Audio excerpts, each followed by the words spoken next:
I'll be arguing for the PMI Doctrine, the rigorous, logic-driven approach where the schedule really dictates reality. And I'm here for the questioning mind, what we might call advanced practice. And look, my argument is pretty simple. If you blindly follow that doctrine, you create a schedule that, sure, it passes the exam, but it completely fails the project. I believe in optimization, not just documentation. Okay, so let's get right to the friction point, the order of operations. In the strict PMI view, designing a schedule is almost sacred. You define your relationships, what has to finish before something else can start, and then you apply all your leads and lags. And just to be clear for everyone, a lead is an acceleration of a successor activity, and a lag is a forced delay. Right, essential tools.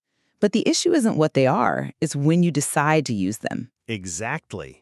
The doctrine says you input the mandatory constraints, physics, law, and the discretionary ones, preferences, best practices. You lock all of that in, and then you run the CPM calculation.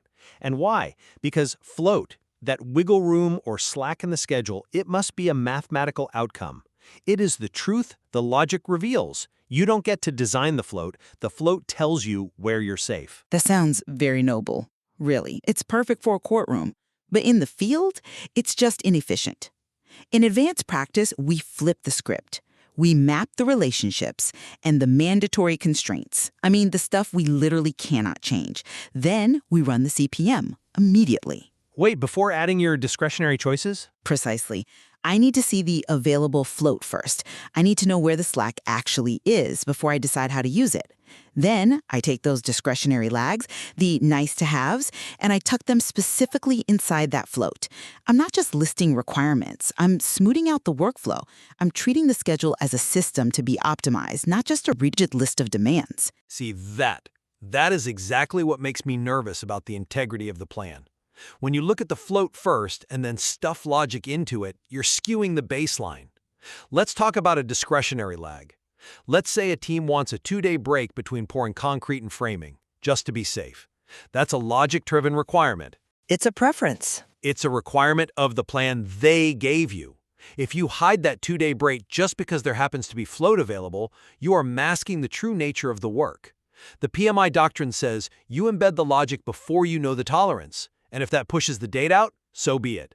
That is the accurate baseline. It might be accurate to their request, but it creates artificial rigidity. If I embed that 2-day preference blindly, I might accidentally create a new critical path, the path with zero wiggle room, all over a mere preference. That's just dangerous. By seeing the float first, I can say, okay, we have 5 days of slack here. We can afford that 2-day break.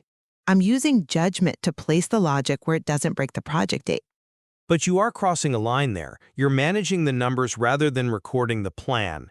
I mean, this is all about being audit-safe. If a dispute arises 3 months from now, and I have to show a schedule where float was treated as a resource to be consumed during design, well, it looks like we manipulated the data to make the date fit.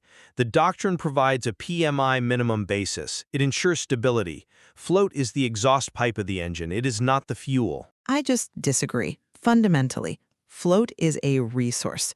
It's the fuel.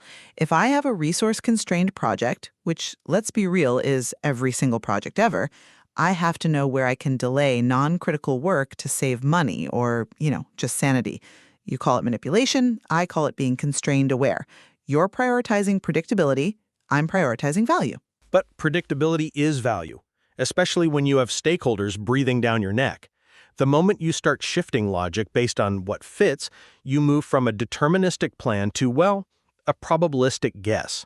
The PMI doctrine is about ensuring the baseline reflects the pure logic from the team, regardless of whether it's convenient. And the questioning mind realizes that the pure logic of the team is usually just a buffer in disguise. We have to be active managers, not just scribes. We take that minimum basis, sure, but then we apply judgment. We optimize. I think we've really reached the core of it. The PMI doctrine offers safety, clarity, and an audit-proof logic where float is a pure mathematical result. While the advanced practice allows for flexibility, for efficiency,